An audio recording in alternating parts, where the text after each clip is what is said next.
جئت إلى جنوب الجزيرة العربية كي أحاول اكتشاف معلومات أكثر عن أحد أكثر القطاط الكبيرة المراوغة، وهي النمر العربي. هنا يعد النمر مخلوقا أسطوريا وتراثيا وهو مهدد بالانقراض. عندما نفكر في الجزيرة العربية نفكر فيها كأرض رملية وصحارى وأماكن قدمها مستكشفون كويلفريد ذاسيجر، ولكن الجزيرة العربية تحتوي على مناظر طبيعية للجبال، وهذه مناطق مقفرة، ولكن النمور تحب العيش بين الصخور لأنها تطارد فريستها خلسة. تيس الجبل وغزال الجبل وحيوان صقر الوبر حيوانات منتشرة بشكل نادر عبر المنطقة، والنمر العربي متكيف بطريقة رائعة للاستفادة من هذه البيئة الخاصة. ولكن كيف يمكننا تصوير فيلم لمخلوق من الصعب رؤيته؟ في أفريقيا اعتادت النمور اقتراب الناس منها في السيارات، ولكنها من القطاط الكبيرة التي يصعب تصوير فيلم لها، لذا استخدمنا معدات ذات تقنية عالية ككاميرات الفيديو الصغيرة والتي تصور النمور نفسها بوساطتها، وهذا هو ما منحنا نافذة تطل على عالمها الخاص. ولكن هذا الفيلم يتحدث عن الناس أيضا وعن محاولتهم حماية هذه المخلوقات المهددة بالانقراض، ويتحدث بالأخص عن شخص يحمل دوافع كبيرة، وهو هادي الحكماني، وهو شخص كرس حياته لمحاولة حماية النمر العربي. جئت إلى هنا لأنني أحب النمور، فقد قضيت معظم حياتي وأنا أشاهدها، ولأقابل هادي ولأجعله يريني المنطقة وكيف يستخدمون الكاميرات الخفية، ولأنه سيمنحني معلومات أفضل عن النمر العربي.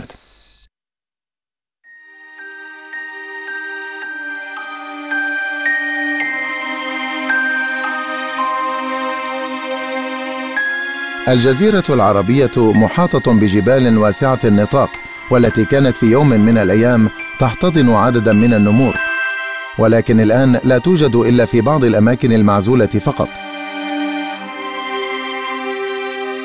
هنا في سلطنة عمان تسكن النمور في مناطق جبال الحجر في الشمال، وآخر نمر قتل عام 1967 بطلقة نارية من قبل راع كان يحاول إنقاذ خرافه. هناك حيوانات أخرى تحت التهديد، لذا فقد تم إصدار حظر للصيد بشكل عام، وتم الإمساك بعدد من النمور للبدء ببرنامج تناسلها. في عام 1990 اعتقد أن النمور التي بقيت على قيد الحياة تتجول في جبال ظفار جنوبي سلطنة عمان، ولقلة المعلومات تم دراسة مسح للنمور شارك فيها العلماء والسكان المحليون في محاولة للحفاظ عليها.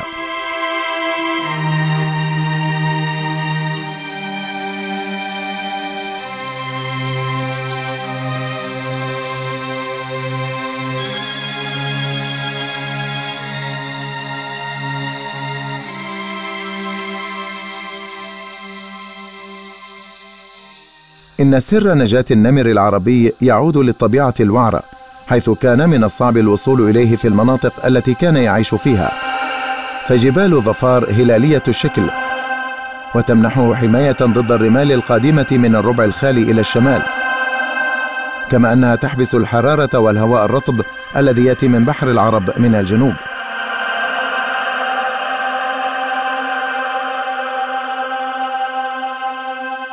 يحظى الجزء الغربي من ظفار بأمطار أكثر من الشرق، لذلك احتضن أنواعا متنوعة من النباتات والحيوانات الصغيرة.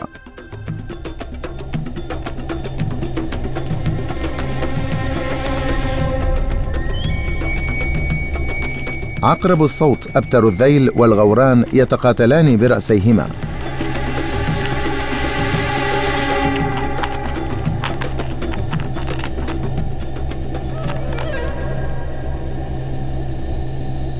هناك العديد من الحيوانات آكلة اللحوم التي تكيفت مع هذه البيئة الفريدة، وباتت أكثر نشاطا وحركة في الليل، فبانخفاض درجة الحرارة تجذب بقايا جمل نافق العديد من الزوار. أول من وصل إلى المكان هو حيوان الجينية، والذي جذبته الرائحة، وهو بحجم قط المنزل، ينقل رائحة اللحم المتعفن لفروه، ربما لتعزيز رائحته الخاصة لغيره من حيوانات الجينية.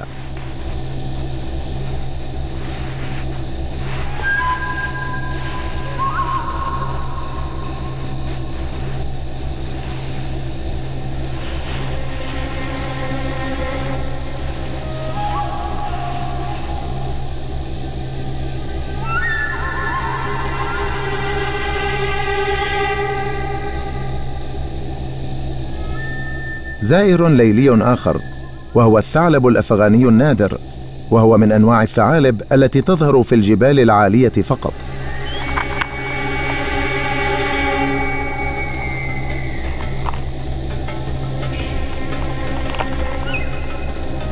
هذه الثعالب عادة آكلة للحشرات، ففكوكها الصغيرة لا تسمح لها بأكل قطعة كبيرة من اللحم.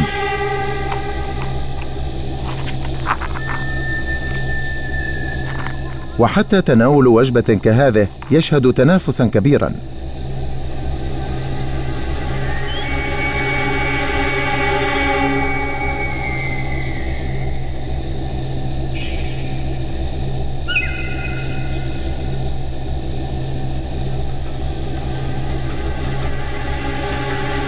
الضبع المخطط أكثر قدرة على مواجهة هذا التحدي، وهو قادر على سحق العظام بفكه الجبار، ومن الأفضل تناول هذه الوجبة بعد أخذها على انفراد.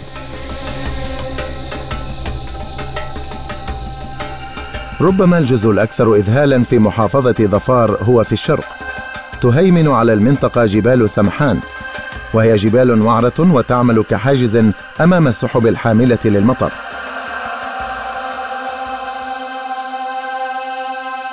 ولكن المنطقة لم تكن بهذا الجفاف، فهذه الأخاديد العميقة والتي تدعى بالوديان نحتتها الأنهار قبل آلاف السنين في فترات الرطوبة. كل ما تبقى منها هو آثار أقدام وبرك صخور صغيرة وأسماك قليلة تعيش فيها.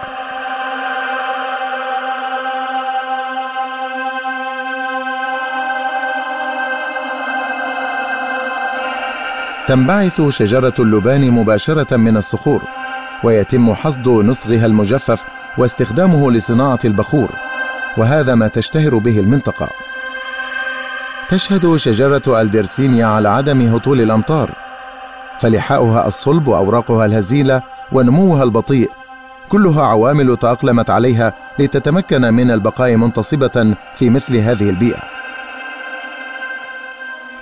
مجموعة من إناث تيوس الجبل وصغارها تجوب الأودية وتأكل أوراق الأشجار خلال الفترة الباردة من اليوم، بينما تسافر ذكورها وتنضم إلى الإناث في موسم التزاوج فقط.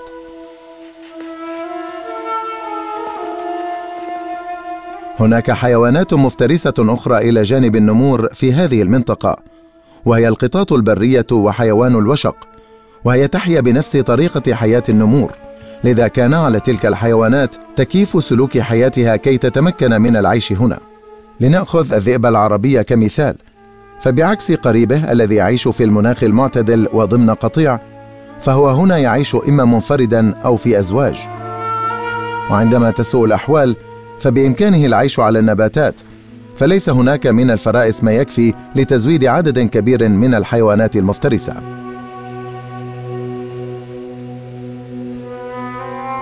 النمر العربي هو الحيوان الذي يترأس قائمة سلسلة الطعام.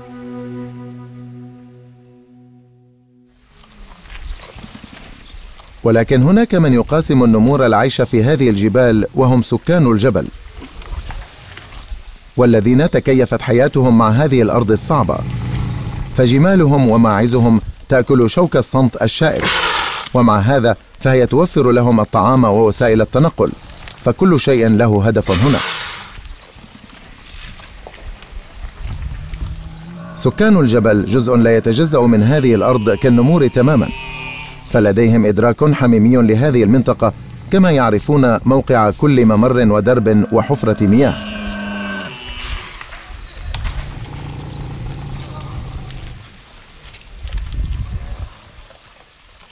ولد هادي الحكماني وترعرع في هذه الجبال على حدود محمية جبل سمحان الطبيعي، وكأي شخص هنا فقد كان مصمما على نجاح البحث عن النمر العربي.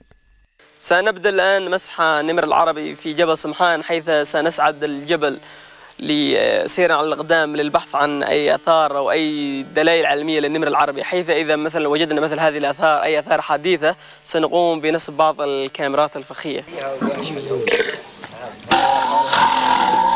ولعدم وجود طرق في الجبال فإن من المستحيل التنقل بوساطة السيارات، لذا عليهم السير على الأقدام أو عن طريق الجو.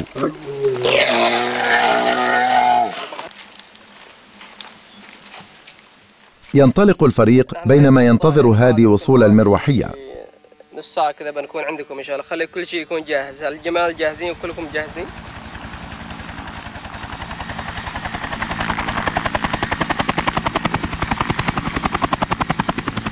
المياه شحيحة هنا، لذلك طلب هادي المساعدة في إسقاط بعض صناديق المؤن على طول الطريق، وما إن يتم إسقاط الصناديق حتى يعود هادي للانضمام إلى الفريق.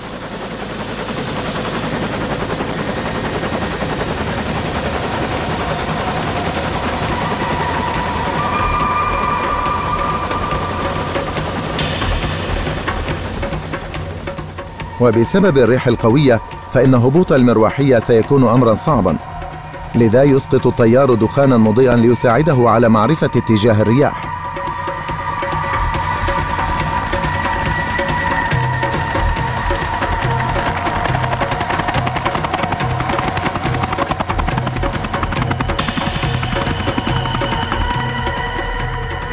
وبعد تخبئة الماء والطعام يحين الوقت للعثور على الفريق الرئيسي في مكان ما على حدود المحمية.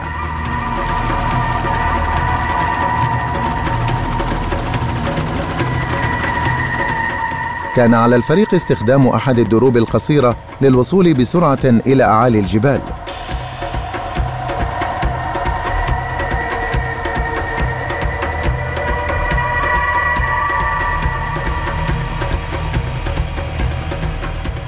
اهترأت هذه الممرات بسبب الناس الذين كانوا يتاجرون باللبان وبضائع أخرى بين الصحراء الداخلية والساحل.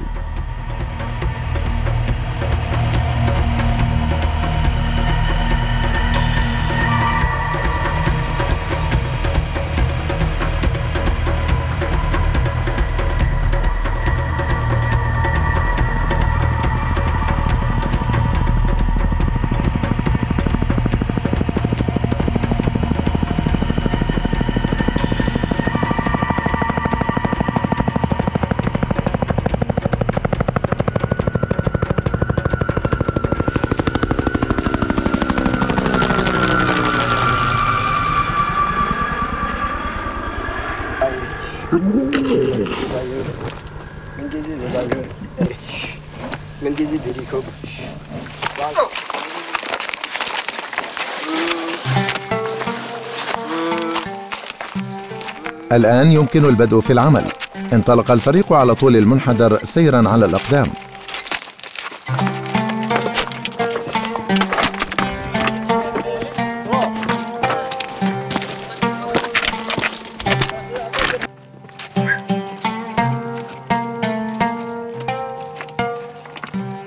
تسير بهم هذه الممرات على طول حافة المنحدر، والسير عند بعض أجزاء المنحدر يزداد خطورة بالنسبة إلى الجمال، فمن السهل أن تكسر قدمها أو أن تقع.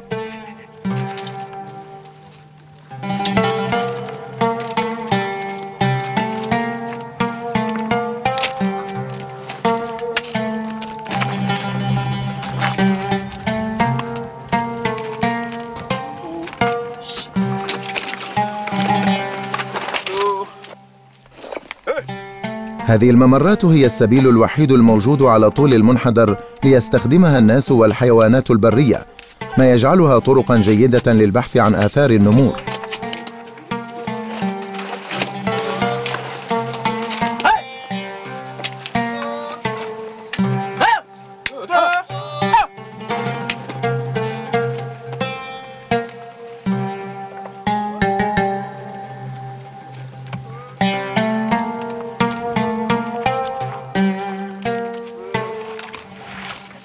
الآن طلعنا بالضبط وصلنا على قمة المنحدر الجبلي جبل سمحان. تم هنا حصلنا مشاهدة يعني خدوش يعني خلال هذه الأيام حدثها النمور في هذه المنطقة. أكيد لا زال النمر يعيش في هذه المنطقة. آثار النمر هنا تقريبا. هذه هنا المخالب وهو عمل مثلا كذلك.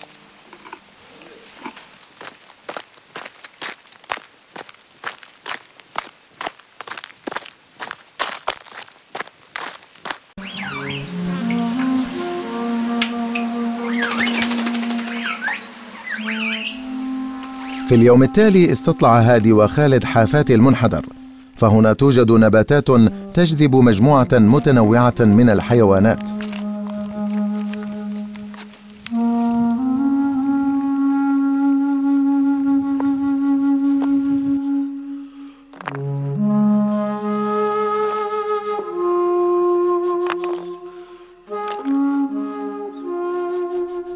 إن رؤية تيس الجبل أمر مشجع، فهو أحد فرائس النمور.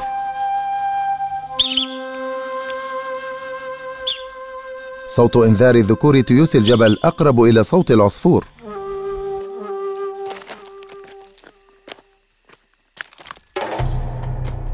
بعد متابعة السير لبضعة أيام، يتجه الباحثون نحو الشمال ليتوغلوا في مناطق أعمق في محمية جبل سمحان.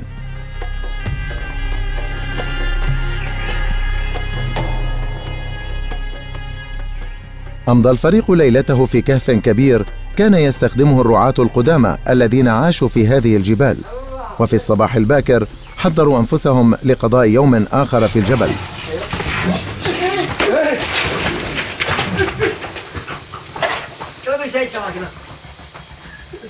لا تعد الجمال أسهل الحيوانات التي يتم التعامل معها.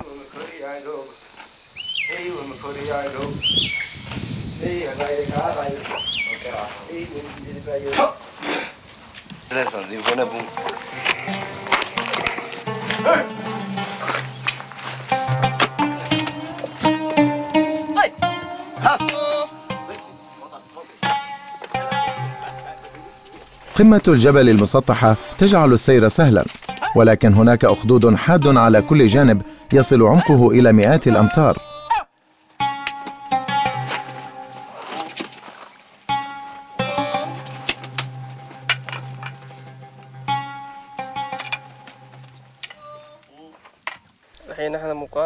حتى الآن وجد هادي آثارا قليلة للنمور في ممرات الجبال، ويعتقد أنهم سيحظون بفرصة أفضل إذا بحثوا في الأودية العميقة. على الرغم من وجود غزلان على الهضبة، إلا أن فرصة صيدها ضئيلة، لذا تفضل النمور الاصطياد في الأودية حيث يعيش تيس الجبل.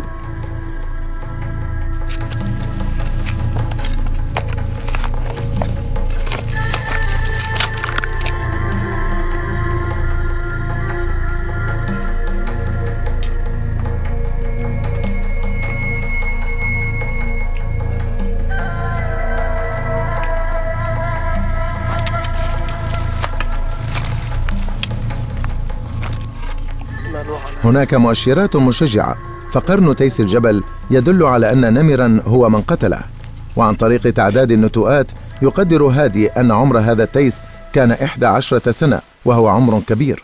نعم، هذا يعني أكيد ما دام هذه الحيوانات موجودة أكيد النمر موجود، فهذا يعني جيد جدا على أساس بقاء النمر العربي في هذه المنطقة.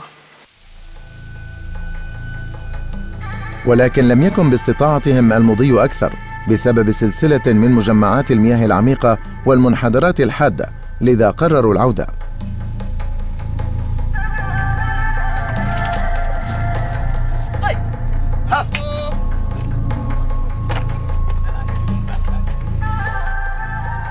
قرر فريق البحث محاولة الذهاب إلى واد كبير في الغرب، والطريقة الوحيدة للذهاب إلى هناك هي عبر درب تيس الجبل، وهو يبعد مئات الأمتار فوق سطح الوادي الضيق.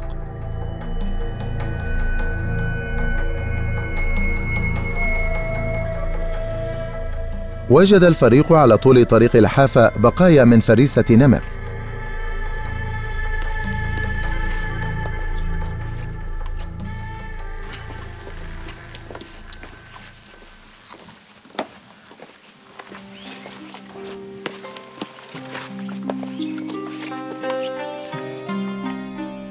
تم العثور على دلائل أكثر تشير إلى وجود النمر في الوادي. مثل هذه الكهوف، شوف هذه الخدوش هنا، وهذه واحدة، هذه الخدوش. بين الغبار الناعم تحت المنحدر هناك آثار مخالب جديدة وإشارات خدوش، ومع معرفتهم بوجودهم في المكان الصحيح وجد الفريق مكانا مناسبا لتركيب كاميرات خفية. النمر في هذه المنطقة، وعندما تتم إعاقة الأشعة ما تحت الحمراء تسلط الكاميرات العدسة على الهدف وتزود الفريق بسجل لنمور هذه المنطقة، ونوعية فروها تساعد على تحديد هويتها.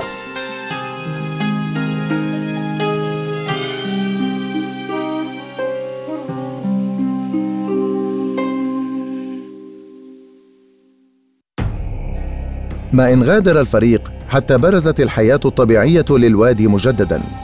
حيوان وبر الصخور يزحف إلى ذروة الشجرة ليأكل أوراقها، ويبقى يقظاً دائماً من نظرات النمور الجائعة.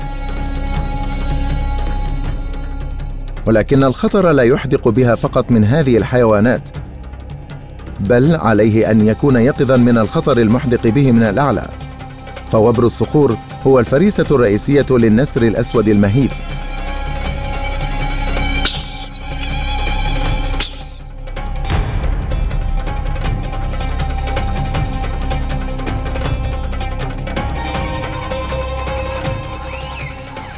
هجوم الحيوانات المفترسة يسبب القلق بين الطيور الصغرى أيضاً، ولأن طيور الحجل ذات الساق الحمراء تعد فريسة محتملة للنمور، لهذا فهي لا تتسكع دائماً. طير الزرزور الأسود في حالة دائمة من اليقظة، وهو مصدر إزعاج كبير للنمر لأنه يفضح أمره عندما يحاول الصيد. فصوت زقزقة العصفور يتحول إلى صوت إنذار عال عند رؤيته النمر، وهو أشبه بصوت انزعاج القط.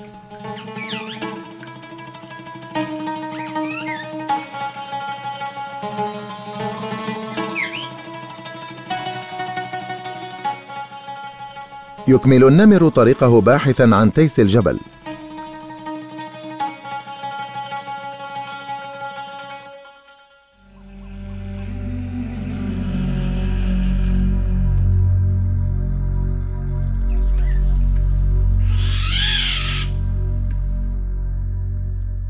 ولكن تم رصد النمر مجدداً، وصوت طير الزرزور الأسود ينذر تيس الجبل من الخطر المحدق به. فيقرر النمر الصيد في مكان آخر.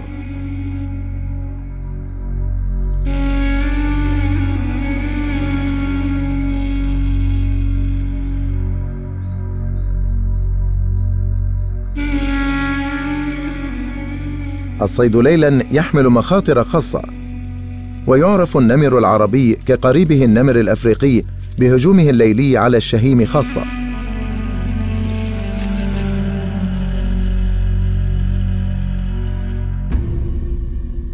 ويمكن لريش الشهيم الحاد أن يجرح نمراً. مضت أشهر عدة منذ أن وضع هادي والفريق 8 كاميرات مخفية، والآن حان الوقت لفحصها.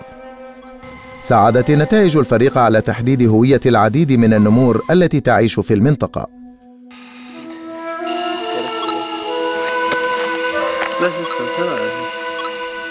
وأكثر الزوار تردداً كان نمراً شاباً.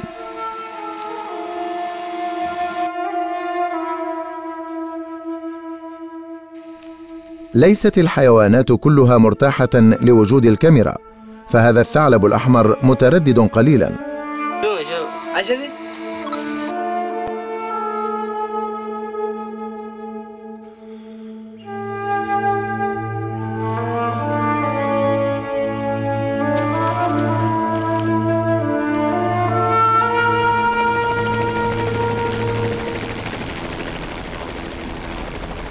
وبينما لا يزال هادي والفريق قائمين على العمل في الجبال، كان علي السفر.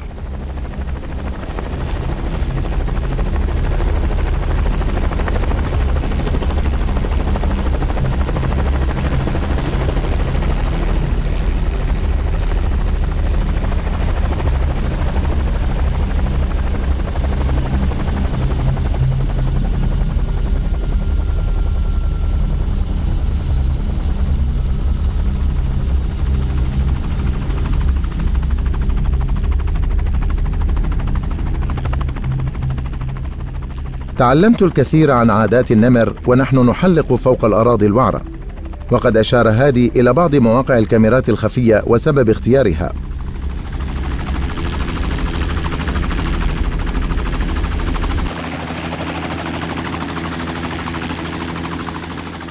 الكاميرات مفيدة جدا، ولكنها غير قادرة على تقديم جميع الأجوبة لأسئلة الفريق. ولفهم مدى مساحة الأراضي التي يجوبها النمر، يجب على الفريق أن يجد طريقة لجمع معلومات أكثر. لذا عليهم وضع طوق للتعقب حول عنق نمر، ولكن لفعل هذا على الفريق الإمساك بنمر أولا.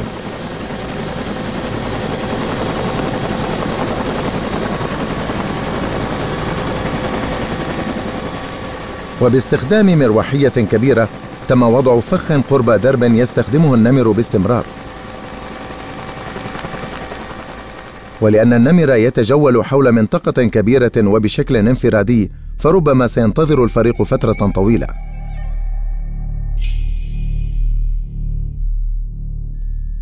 في هذه الأثناء ومن خلال الكاميرات الليلية ظهر بعض الحيوانات كالذئب وغرير العسل.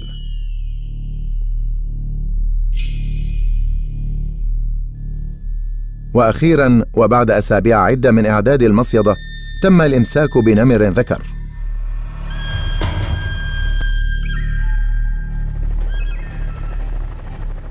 جاء طبيب بيطري إلى المكان فمنح النمر مسكنا مهدئا.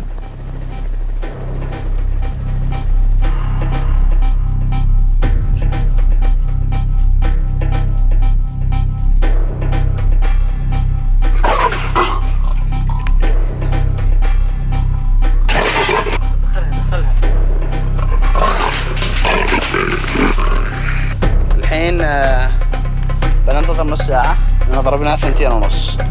إذا جت الساعة 3 بعد نص ساعة وما حصل أي تخدير، بنعيد الكرة بنفس القرعة مرة ثانية. حين أصبح النمر آمنا للتعامل معه، كان لديهم نصف ساعة فقط لإكمال مهمتهم.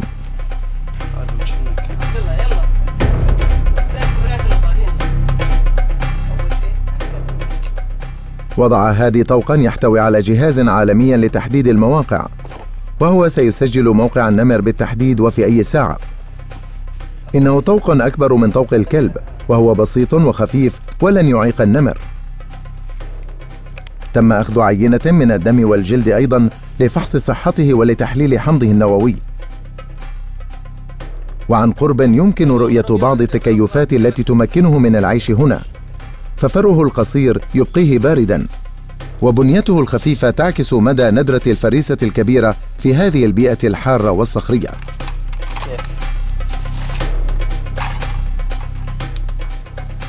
وفي سباق ضد الوقت تم قياس حجم النمر ووزنه قبل أن يبدأ في الاستيقاظ، وبوزن 28 كيلوغراما، فإن حجمه هو نصف حجم النمر الأفريقي.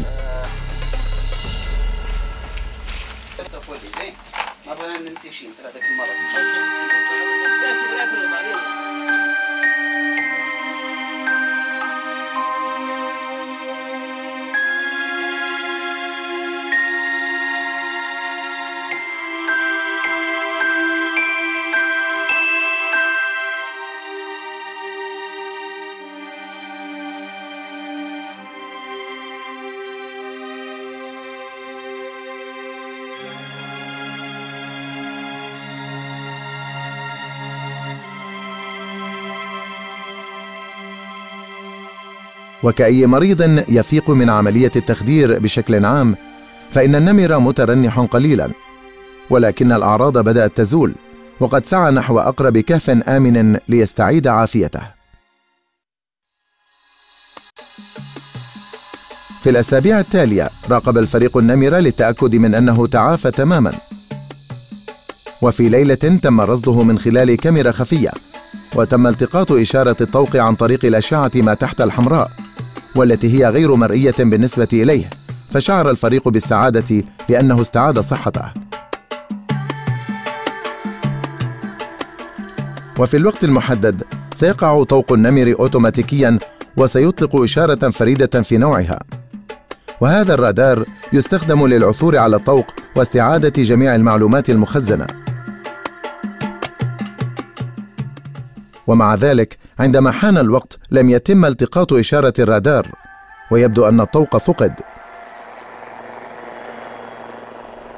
إن أراضي جبل سمحان الوعرة للغاية هي المشكلة، فقلعة الجبال هذه والتي تزود النمور بحماية ضخمة للغاية، تعيق أيضا تلقي الرادار للإشارة.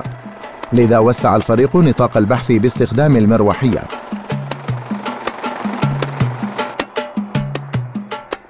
حلقوا ذهابا وإيابا عبر الجبال والأودية، لكن الرادار فشل في التقاط أي إشارة. يمكن للطوق أن يكون قد وقع خلال وجود النمر في الكهف أو تحت نتوء صخري. لمحاولة الحصول على إشارة أقوى، قرروا التحليق المنخفض عبر الوادي الذي يرتاده النمر بشكل منتظم، ومع ذلك ما من إشارة، وعليهم القبول بأن الطوق والمعلومات المخزنة داخله قد فقدت. وربما سنحصل على الأجوبة في مناطق أقل وعورة لمنطقة غرب ظفار. وفي رحلة العودة بدأ أن السحب تتكثف على حافات الجبال، وهذا دليل على أن الطقس سيبدأ في التغير. سارع الفريق لنقل القفص قبل هطول الأمطار الموسمية، وفي محاولتهم الثانية وضعوا القفص في كهف يقع على منحدر مقابل طريق يعرف بأنه يستخدم من قبل نمر يسكن هنا. مجددا كل ما يستطيع الفريق عمله هو الانتظار.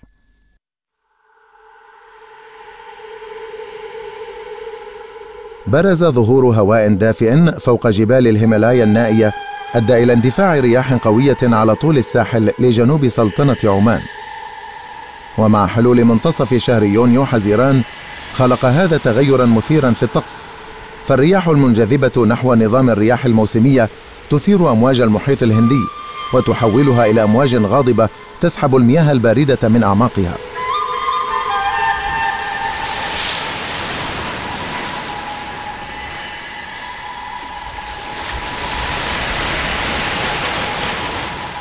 ثمة غيوم تتشكل فوق انجرافات مياه المحيط الداخلية الباردة، وتنخفض الرطوبة التي ترتفع في المنحدرات، ولكن قليلا منها يصل حافات الجبال. وفي حين أن باقي البلد يحتمل درجة حرارة التجفيف والتي تصل إلى 50 درجة مئوية، فإن مدينة ظفار مغطاة بالضباب البارد. يعرف هذا الفصل محليا بفصل الخريف، وهذه القوى المندفعة هي نتيجة التنوع الهائل للحياة البرية. في بعض السنوات عند هطول أمطار كثيفة يمكن رؤية روعة تكون الأودية وكيف تقتلع صخرة من مكانها بسبب قوة المياه الهائلة.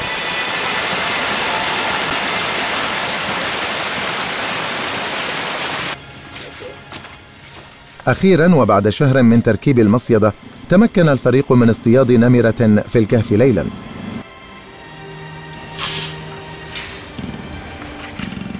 تم تخديرها ووضع الطوق حول رقبتها بسرعة، على أمل أن يتمكن الفريق من استعادته لتزودهم بالمعلومات الهامة حول كيفية استخدام النمر هذه المنطقة من أجل البقاء على قيد الحياة.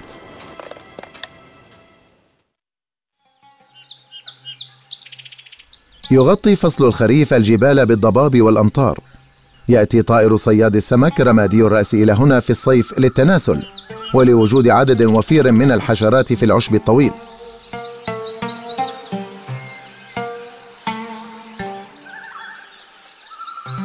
كما يختار طائر نساج روبل هذا الوقت من السنة ليتزاوج أيضا، حيث يبني الذكر عدة أعشاش من الأعشاب، وببراعة كبيرة يعد ويركب الفروع معا مشكلا سللا دائرية جميلة تتدلى من أغصان الأشجار، وهو يمضي اليوم بطوله في الحث والحشو حتى يتشكل بطريقة صحيحة. ومن خلال عرضه لرفرفة جناحيه يدعو أنثى لجولة بين الأعشاش واختيار الأفضل بينها. ربما تحتاج الأعشاش إلى المزيد من العمل.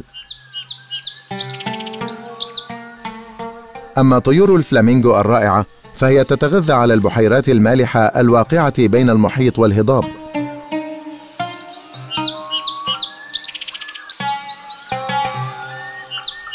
رقصات هذه الطيور في الماء تحرك الطحالب والقشريات الصغيرة.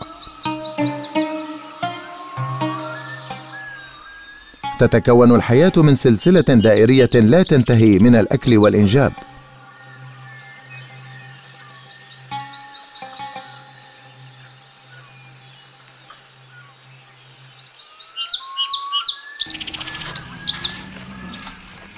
وخلال فصل الخريف يتشكل العديد من النباتات الجديدة ليتناولها قطعان جمال الجبليين، وهذا ينتج كمية وافرة من الحليب الغني بالكراميل والذي يحبه الرعاة كثيرا. يمثل هادي وعائلته عائلة تقليدية، وهذا هو ما يربط الناس بهذه الأرض المدهشة وحياتها البرية. ولكن ماذا عن تحركات النمور في فصل الخريف؟ وضع الطوق على نمرة لمدة شهر سيكون قد جمع عددا هاما من البيانات، ويجب أن يكون قد سقط. يبدأ هادي البحث عنها في المنطقة التي رأى فيها آثار أقدام في الوحل، ولكن في هذا الوقت من السنة فإن الأمر صعب جدا، فيجب عمل كل شيء سيرا على الأقدام، والوضع ليس آمنا للتحليق بطائرة مع هذه السحب. ثبت أن البحث في الوادي وما حوله لعدة أسابيع كان مضيعة للوقت. اتجه هادي نحو الهضاب لحدس راوده بأن النمرة ستختبئ في الكهف خلال هطول الأمطار الغزيرة. في النهاية بدأ يستلم إشارة ضعيفة آتية من أعلى المنحدر.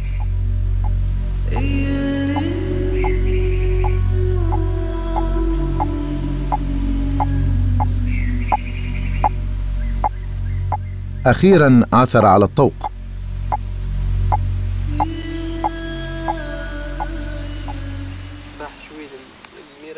وما إن انتهت الأمطار الموسمية وجفت الأرض، أصبح السير أمرا سهلا بالنسبة إلى هادي وخالد. ومع تسلم البيانات من الطوق ووضعها على الخريطة، بات بمقدورهما رؤية إحداثيات تحركات النمر بوضوح أكبر. إنهما يحاولان تتبع الطريق الذي تسلكه النمور، وبشكل عام تختار إناث النمور الوجود تحت أشجار التلال الكثيفة متجنبة مناطق الأودية المفتوحة.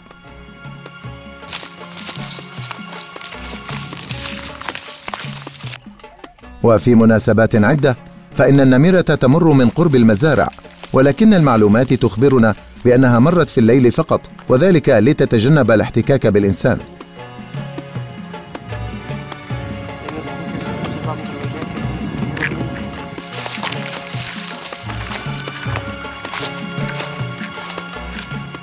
يبدو أن الإناث تفضل العيش في المنحدرات التي تطل على البحر، ومن المستحيل على خالد وهادي أن يتبعها أكثر من هذا، فمخلوق واحد فقط برشاقة النمرة وخفتها قادر على التفاوض من أجل أن يسلك هذه الطريقة المتهورة.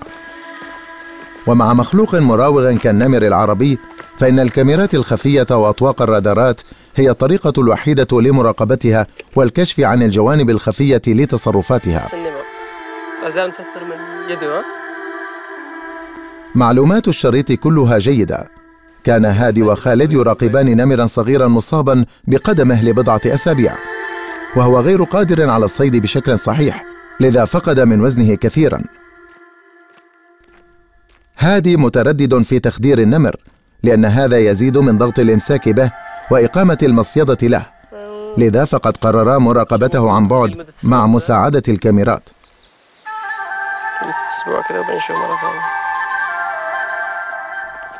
الخبر الجيد أن الكاميرات الخفية لا تبدو وكأنها تؤثر في تصرفات النمور الطبيعية، وهذا ما يفتح بابا فريدا في نوعه على حياتها السرية. أظهرت الكاميرات أن النمر العربي نشط خلال النهار كما هو خلال الليل إذا لم يكن هناك أثر للإنسان، وتكون نشطة جدا من الفجر حتى الغسق.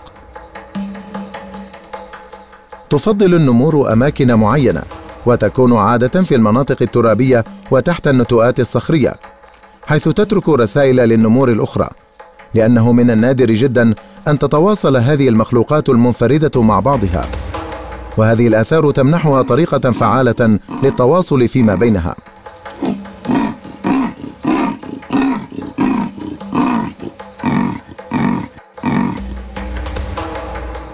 ها هو ذكر النمر يرد على ذكر نمر آخر تطفل على منطقته،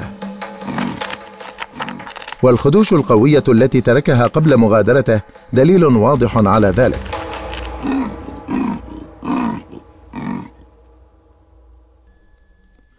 يفرك النمر روائح الغدد الموجودة على خديه على الصخور البارزة ليترك رائحته المميزة عن غيره، وهذه إشارة مفيدة لإبعاد العدو أو لجذب زوج له.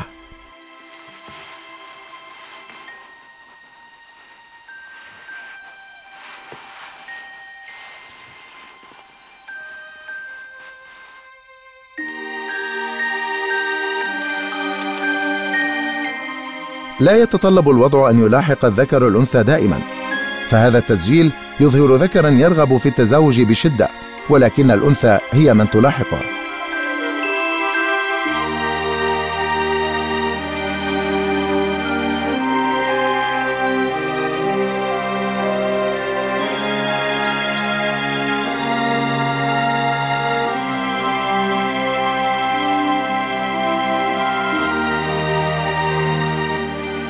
هناك علامات مشجعة على نجاح موسم التزاوج عند رؤية أنثى النمر يتبعها شبل كبير، والذي يختار أن يأخذ مسربا خاصا به بين الصخور.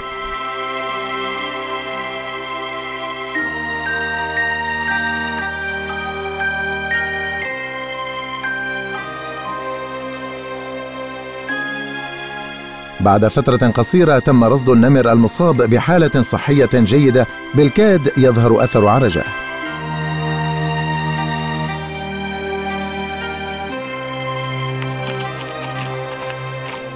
يعرض قوته بوساطة خدشه التراب، مؤكدا انتمائه إلى هذه المنطقة.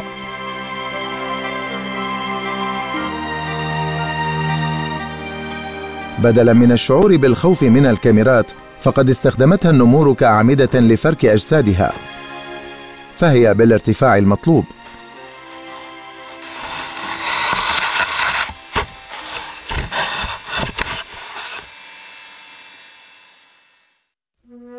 إن المعلومات المكتسبة عن النمر العربي من هذه الدراسة ستساعد في الحفاظ عليها ليس فقط في ظفار. وفي الآونة الأخيرة قامت مجموعة صديقة للبيئة بدراسة لمحافظة مسندم في أقصى شمال سلطنة عمان، وقد تم استكشاف أراضي شبه الجزيرة التي تطل على مضيق هرمز. لوقت قصير كان هناك عدد قليل من النمور هنا، وقد بحث هادي والزائرون عن دلائل للنمور وفريستها. بعد استغراق موسمين في البحث، اكتشفت المجموعة علامات لآثار أقدام نمور في التراب على سطح الوادي، وهذا يدل على وجود بعض النمور هنا، والتي تحتال للعيش في الجبال شمال سلطنة عمان. والآن هي في جامعة سلطان قابوس في جلولو. ولزيادة الوعي والإدراك لمشكلة النمر العربي في مسندم، يعقد هادي والفريق اجتماعا مع السكان المحليين، ولكن الرعاة يعترضون على مشاركة أرضهم مع النمور، ووجهة نظرهم مفهومة تماما. يشرح لهم هادي أنه إذا لم يتم صيد الحيوانات البرية فإن النمور لن تجبر على القتل، كما أوضح لهم أن السياح ينجذبون إلى المناطق لتصوير ودراسة الحيوانات البرية، وهذا في المقابل سيساعد الاقتصاد المحلي كثيرا. في النهاية يؤكد مسؤول حكومي على أن المحافظة على النمور حق طبيعي، كما أنها تعد رمزا للحياة البرية في سلطنة عمان.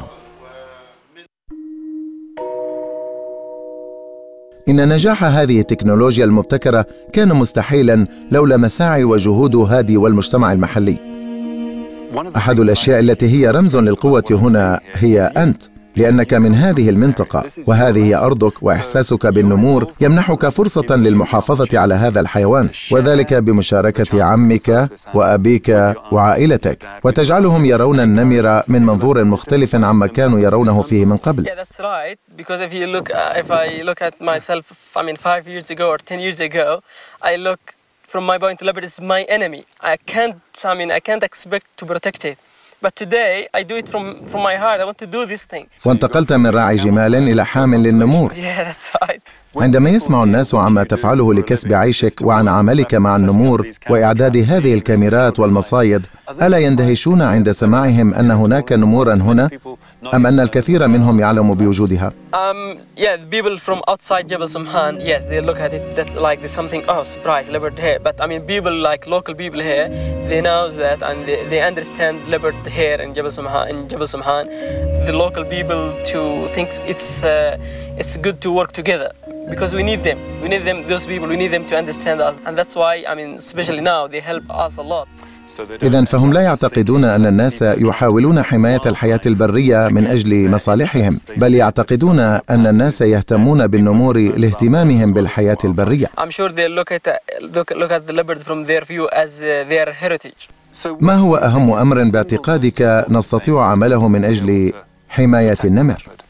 To protect Jabal Samhan, I think if we protect جبل سمحان, the leopard will survive.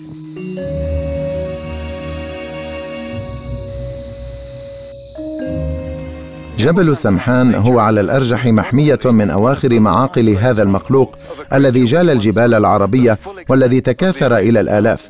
واليوم يعد النمر من الحيوانات النادرة على سطح الأرض، وهو يواجه مستقبلا غامضا. ومن أجل بقائه علينا العثور على طرق ووسائل لتحقيق الحوافز الاقتصادية للسكان المحليين، فهم حماة موطن النمور وجميع الحيوانات البرية الأخرى.